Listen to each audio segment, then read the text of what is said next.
मैं Johnny liver, मेरा असली नाम जॉन राव है। मैं आंध्र प्रदेश से हूँ। मेरे माता पिता बहुत पहले मुंबई आ चुके थे। मैं मुंबई में धारावी माटुंगा लेबर कैंप में रहता था। फिर 10 साल की उम्र में मैं किंग सर्कल में शिफ्ट हुआ। किंग सर्कल के स्लम्स में मैं रहता था। गरीबी में ज़िंदगी गुजारी हमने, मगर हंसी और खुशी में। हम लोग स्लम्स में रहते, झोपड़पट्टी में रहते थे। बारिश के दिनों में घर में पानी भर जाता था, घुटने तक पानी आ जाता था, और हम लोग सब बच्चे थे छोटे, खटिया पे बैठ जाते थे, इसे पानी बाहर निकालते थे।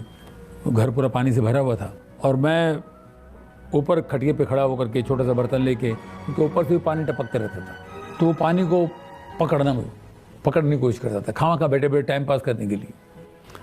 तो छोटे से कटोरी में पानी को यूं पकड़ने की कोशिश करता था, ऐसे कभी ऐसे, कभी ऐसे, कैसे कैसे कैसे। तो इन्हीं हरकतों से कॉमेडी, डांस मेरे अंदर से निकला बाहर, क्योंकि मैं किसी इंस्टीट्यूट में या किसी एक्टिंग क्लास में तो नहीं गया। तुमने गॉड फादर का नाम सुना है? वो मैं नहीं हूँ। गॉड फादर पार्ट 2 का नाम सुना है? मैं वो भी नहीं हूँ। देखा जाए तो मेरा जो एरिया था किंग सर्कल, वो एक इंडिया के मैप की तरह था। हर तरह के, हर किस्म के लोग वहाँ थे। अलग अलग भाषाएं बोलने वाले लोग थे, और मुझे बचपन से ही लोगों की नकल करना, लोगों की कॉपी करना, ये इसकी आदत थी। लोग बड़ा एंजॉय करते थे, डांस वांस के प्रोग्राम्स किया करता था। ये करते करते करते 17 साल का हुआ। तो 17 साल का जब मैं हुआ तो स्टेज पर स्टैंड अप करना शुरू कर दिया, मिमिक्री के प्रोग्राम्स करने शुरू कर दिए, एक्टरों की आवाज़ें निकालना, ये सारी बातें थी। फिर जब मैं 18 साल का हुआ, मेरे पिताजी के यहाँ नौकरी पर लग गया। मेरे पिताजी हिंदुस्तान लीवर में काम करते थे। अब हिंदुस्तान लीवर में मैं काम करने लगा, 6 साल वहाँ नौकरी की, तो वहाँ भी मैं प्रोग्राम्स वगैरह करता था। तो वहाँ से मुझे लीवर नाम मिल गया। तो जॉन राव से मैं जॉनी लीवर हूँ। फिल्मों में मुझे जो ब्रेक मिला है वो 1980 में मैं कल्याण भाई के साथ उनके यहाँ बैठा हुआ था। कोई चेन्नई से प्रोड्यूसर आए थे, तो बोले कोई छोटा सा कॉमेडियन चाहिए था, 2-4 दिन का काम है।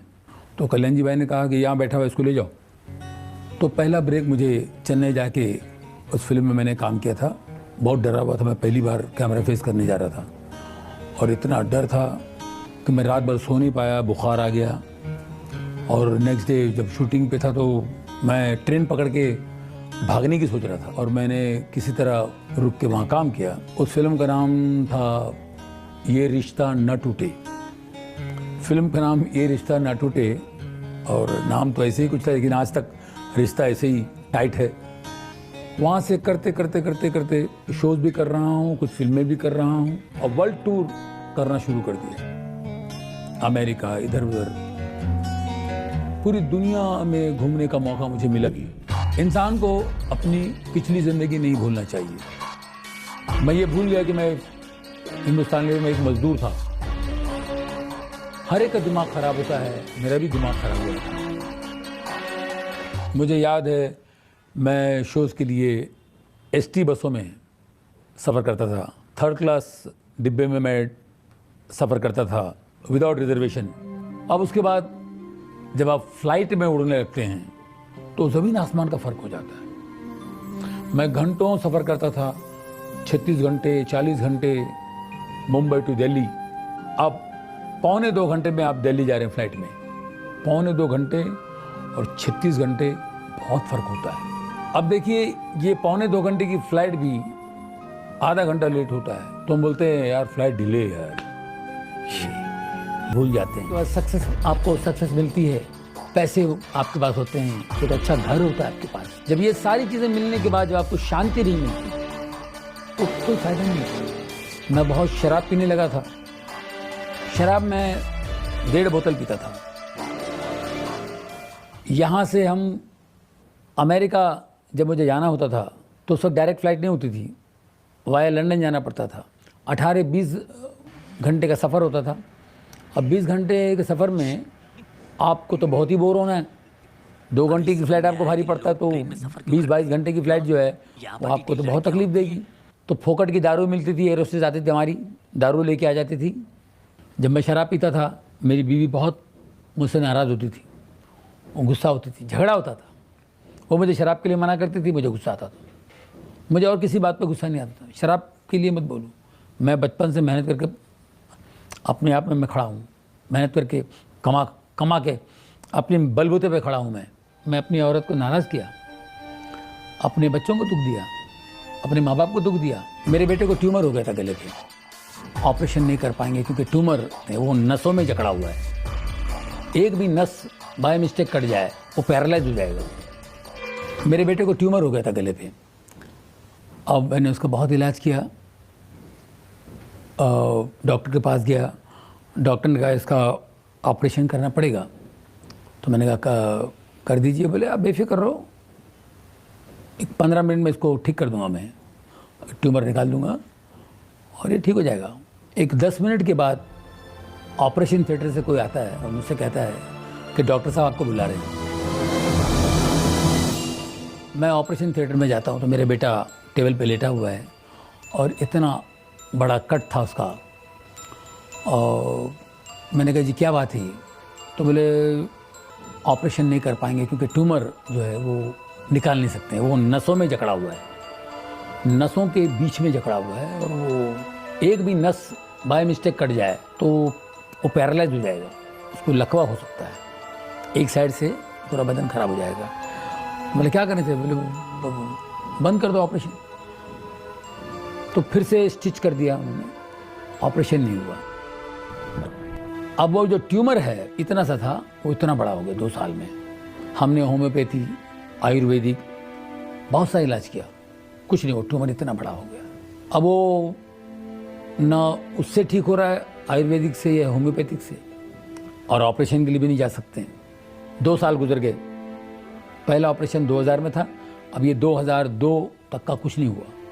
हमने बहुत से बाबाओं के पास गए, स्वामियों के पास गए, कुंडली जो भविष्यवाणी करते हैं उनके पास गए, ये सब चीज़ें हुई। बच्चे के लिए इकलौता बेटा है, इसके लिए जो जहाँ बोले वहाँ जाते थे।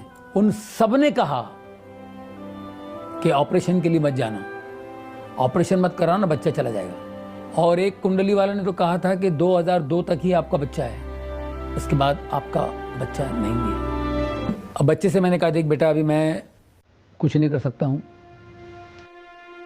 तुम्हें और कोई चीज़ चाहिए मैं तुम्हें दे सकता हूँ, ये उसका काम है, मैं नहीं कर सकता। मैं बिल्कुल नरक में था, गलतियों में था, पाप में था।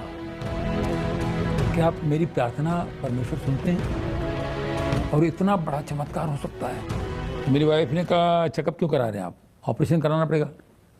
और डॉक्टर ने कहा ऑपरेशन करे तो ये होगा, लकवा मारेगा, फलाना होगा, उसकी आंखों की रोशनी जाएगी, ये सब बातें थी। तो मैंने कहा देखो डॉक्टर ने बोला ठीक है, लेकिन गॉड पे विश्वास करना बहुत ज़रूरी है, और जीसस हमारा जिंदा है। मेरी वाइफ ने कहा अगर वो जिंदा है तो आपसे बात करेंगे, आप उनसे पहले पूछिए।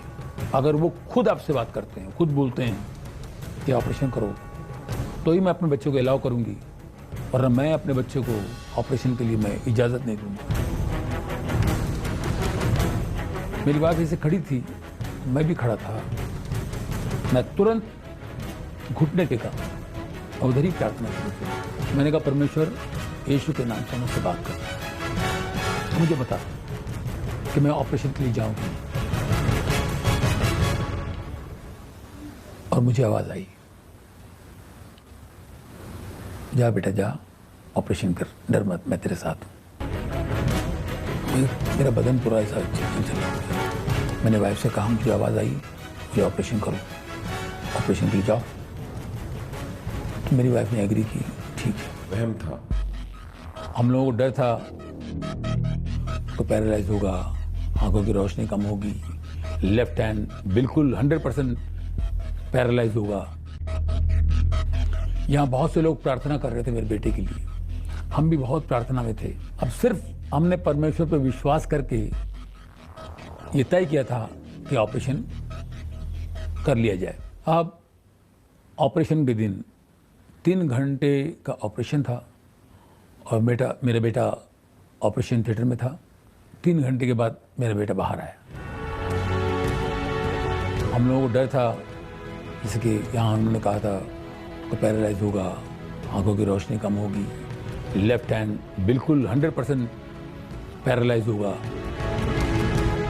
लेकिन मेरा बेटा 3 घंटे बाद जब बाहर आया, अपने लेफ्ट हैंड से बोला कि daddy I am absolutely all right. बिल्कुल ठीक था। 11:30 बजे वो बाहर आया और 12:30 बजे वो वीडियो गेम खेल रहा है। बिल्कुल कोई प्रॉब्लम नहीं। मैं बिल्कुल नरक में था, गलतियों में था, पाप में था। मैंने कहा क्या आप मेरी प्रार्थना परमेश्वर सुनते हैं? और इतना बड़ा चमत्कार हो सकता है।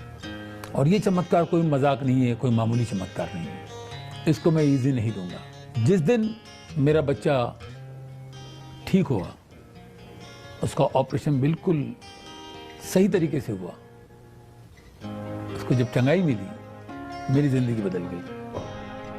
अब इसके लिए मुझे दारू छोड़ना पड़ेगा, सिगरेट छोड़नी पड़ता है। तो मैंने सोचा कि भाई ज़िंदगी में बदलाव तो आने चाहिए, तो ये सारी चीज़ें छोड़ दूँ, शराब, सिगरेट, ये वो। मैंने सारी चीज़ें छोड़ दी। शराब, सिगरेट, गंदी बातें बोलना, किसी के बारे में गलत बोलना। मैंने कहा उसको छोड़ दो। शराब में 1.5 बोतल छोड़ दी। शराब, सिगरेट, गंदी बातें बोलना, किसी के बारे में गलत बोलना। मैंने कहा उसको छोड़ दो। शराब में 1.5 बोतल पीता था और 4 पैकेट सिगरेट पीता था। बहुत मुश्किल था मेरे लिए छोड़ना ये। बारिश के मौसम में बहुत तकलीफ होती थी, मुझे तलब आती थी, लेकिन मैं प्रार्थना करता था कि परमेश्वर मुझे शक्ति दे, यीशु मुझे ताकत दे, मैं नहीं हाथ लगाऊँ इसको। कोई कहता है कि वाइन तो पी सकते हैं, मैं वाइन भी नहीं पीऊँगा, मैं टच ही नहीं करूँगा, कोई चीज़ नहीं पीऊँगा। जब परमेश्वर की रोशनी आती है तो एक ताकत आती है आपके अंदर, और उस ताकत से आप इन चीज़ों को फॉलो कर सकते हैं, इस मार्ग पे चल सकते हैं। हम अपने गलतियों से सीखते हैं, गलतियों से ही हम सीखते हैं, मगर गलती का पता चले तब ना।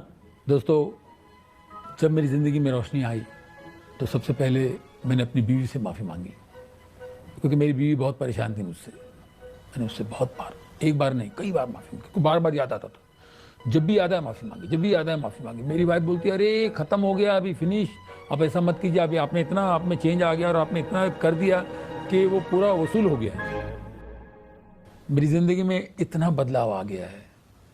2002, आज 2013 है, 11 साल हुए हैं। बहुत कुछ करके, इतना कुछ कमा के, नाम कमा के, पैसे कमा के, शांति नहीं थी। और मैं बीच में 10 साल काम नहीं किया, इनकम बिल्कुल नहीं था, लेकिन मैं शांति से था, पहले से ज़्यादा शांति। मेरी औरत बोलती है आप कमाते नहीं, फिर भी हम लोग हंस रहे हैं, एंजॉय कर रहे हैं, प्रभु की स्तुति कर रहे हैं, प्रभु का धन्यवाद कर रहे हैं और खुश हैं। तो ये दौलत जो है, ये दौलत हर एक की ज़िंदगी में चाहिए। तो काम अच्छा भी होता है, बुरा भी होता है। अब आपके ऊपर है, अच्छा करो या बुरा करो। टैलेंट को अच्छी तरीके से यूज़ करो या बुरी तरह से। तो मैंने क्यों ना अच्छा काम क्यों ना करें, जब परमेश्वर की देन है तो अच्छा काम क्यों ना करें। तो अच्छे रोल्स आते हैं तो मैं करता हूँ, अच्छे शोज आते हैं मैं करता हूँ। फैमिली वाले जो बैठ के मुझे सुने, अच्छी बातें सुने, और जब भी वक्त मिलता है परमेश्वर की सेवा करता हूँ। इतनी शांति मिलती है मुझे, मेरे परिवार में खुशी है। यहाँ तक का मेरी वाइफ सेवा करती हैं, मेरी बेटी चर्च में वर्शिप लीड करती हैं, वो अच्छा गाती हैं, और मेरा बेटा ड्रम्स प्ले करता है। हम चारों मिलकर सेवा कर रहे हैं, और आज हमको इतनी शांति है और इतना सुकून है। जो बदलाव मेरे जीवन में आया है, मैं चाहता हूँ यही बदलाव आप लोगों के जीवन में भी आए।